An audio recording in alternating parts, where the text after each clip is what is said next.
Today we're going to take a look at the national right track, wrong track polling as of late August. We'll go through some different sources over some different time periods. We'll look a little bit into why that might be, and this will give us some idea of the mood of the country as we head into an election. So let's start here on Real Clear Politics. And the question is the direction of the country on the right track or the wrong track? In the aggregate right now, as of their last update on August 22nd, it's 39 points in the red. Close to 26% say we're headed in the right direction, about 65 say wrong track. Now this is an aggregate of these 8 polls. The sample size in all of them is over 1,000. Only one of them just uses adults. That's the Reuters Ipsos poll, and that has the lowest amount that say we're headed in the right direction at 14. All the other pollsters either use registered or likely voters. So it's clear and not really a surprise that most people think we're going in the wrong direction. Now as we head into an election, usually that's going to be a bad sign for the party in power. But given everything we've seen, it's not necessarily a guarantee that that party cannot win again. Let's go down here and take a look at the timeline. So this goes back more than 15 years to 2009. So that's in the earlier days of the Obama years. And right at the beginning, it looks similar to how it looks today. But then a few months later, on June 13th, it was exactly tied at 45.8 in the right and the wrong direction. That was the last time it got to this point. And right after that, it shot completely in the wrong direction. That was also the time following the Great Recession, plus the debate around the Affordable Care Act or Obamacare, and then also the rise of the Tea Party. So it looks like it actually bottomed out here in mid-October of 2011. But only 17% said we're headed in the right direction. So Obama had both the best and the worst numbers on this chart over just a few years span. Even though the right direction was only in the 30s, he did win re-election in 2012. Then for most of his second term, it was pretty bad. Much of it under 30% in the right direction. So that led up to Trump getting elected. Trump's ratings were also negative and there was a little bit of volatility, but it might be surprising that pre-COVID, the gap in the right direction actually looks narrower than it's been in years. So I do find that interesting. A lot of that is going to be because of the economy. But during that time, there was a lot of negative media coverage surrounding Trump, and that led up to the blue wave for Democrats in 2018. Given all that, I would think these numbers would be much wider. But then once COVID hit, then everything went off the rails. It was a unique time, but there's no doubt that people thought we were on the wrong track. So Trump leaves with a spike in the wrong direction following January 6th. Then Biden comes in, and this does narrow up pretty considerably. But that honeymoon period only lasted for a few months. By the summer, it shot back in the wrong direction. There was a little bit of a spike here after the Supreme Court abortion decision, but then it's been pretty much stable, and we're hovering around a 40-point gap in the red. So whether you follow politics or not, I do think there's some good data here to look over the past 15 years across 3 different presidents. Some of it's what you'd expect, but I think there's some surprises in here. So with only about 26% that think we're headed in the right direction, you'd think that would be great for the party out of power. In a vacuum, that might be true, and even though it looks like these numbers indicate voters might want a change in power, it's still expected to be a very close election. Now let's move on to Civiqs and look at a similar table going back to the beginning of the Trump years. So they update this pretty much every day. It has a big sample size and they use registered voters. And this almost matches up to what we just saw on Real Clear Politics. Trump starts out in the wrong direction by about 15 to 20 points. Then it widens up to about 30 before narrowing down to close to 10. Then once COVID hit and the fallout from the 2020 election, there was no recovering. Then Biden comes in and he had a honeymoon period where it seemed like things would be different. But again, after a few months, that gap widened, and that's more or less where we're at today. So what are some of the big reasons people think we're headed in the wrong direction? Well, there's always going to be many, but the easiest one to point out would be the economy. Depending on if you're asking somebody from the 2 major political parties, you'll either hear the economy is doing great or it's doing terrible. But here's the Civiqs data going back to 2015. And this, they have 5 metrics: very good, fairly bad, and very bad, plus unsure. So what we'll do is click right here, and this will combine fairly and very good and bad into one number. This will give you the net positive or negative. So back in 2015 and 16, when Obama was still in office, the condition of the national economy was in the red, but it wasn't overwhelming. It was hovering around 10 points. After the 2016 election, and once Trump got into office, then net good actually spiked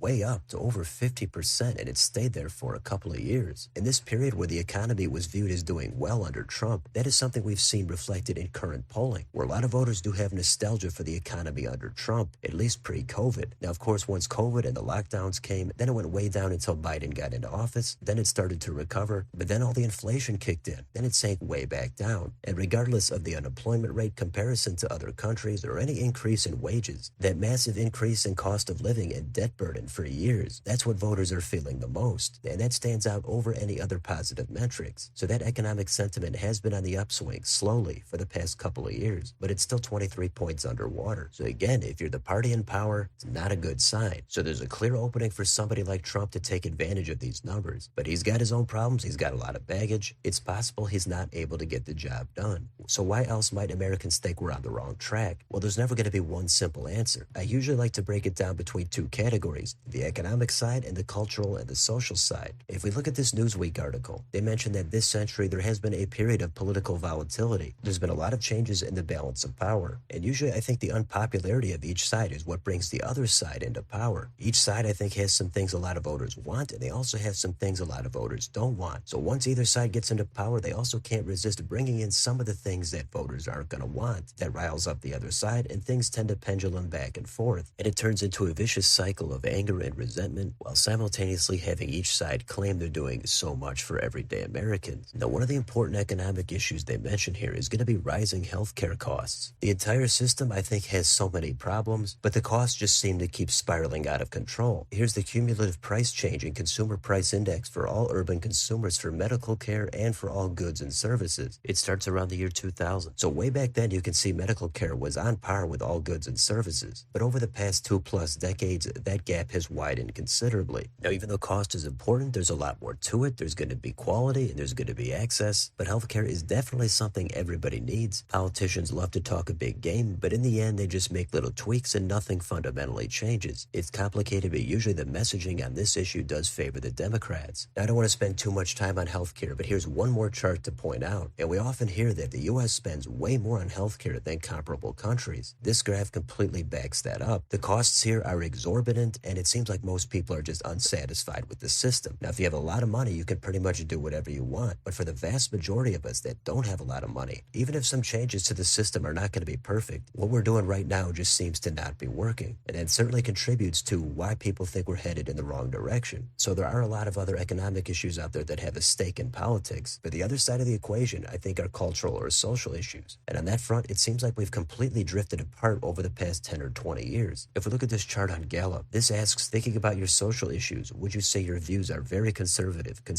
moderate, liberal, or very liberal? And this is just one table out there, but the bottom number is liberal/very liberal. And over the past couple of decades, that number has gone up about 10 to 12 points. Moderate and conservative have pretty much held steady. Now, of course, this is just how you self-identify. So you can interpret this a couple of different ways. I get it, but my own view is I think each side has a little bit more economic and a little bit more cultural appeal with more voters. There's always going to be outlier or extreme positions on either end, but I think the tribal nature of politics and having little to no politicians that have crossover views, that's another reason as to what I think motivates people to say we're headed in the wrong direction. And finally, if you think it looks like we're headed in the wrong direction now, let's finish it up with this longer term data on Gallup. We're at 25% right now, but going back to the Great Recession in 2008, it went all the way down to just 9%. But we can also go back to 1992 where it cratered down to 14. And even before that, in the late 70s, it was at 12. Now, every one of these peaks and valleys is going to have different reasons that go into it, but given the polarization these days, it's really tough to imagine it getting anywhere close to 50%. So that's a look at if voters think we're headed in the right direction over some different time periods and some reasons as to why that might be the case. It's always complicated, but let me know in the comments, what do you think about any of this data? Do you think we're headed in the right direction? Why do you think we're headed in the wrong direction? What do you think it would take to change things? How much will this affect the election? Let me know down below on your way out. Don't forget to like, share, and subscribe. Join if you'd like to help support the channel. Thanks for watching, and I'll see you next time.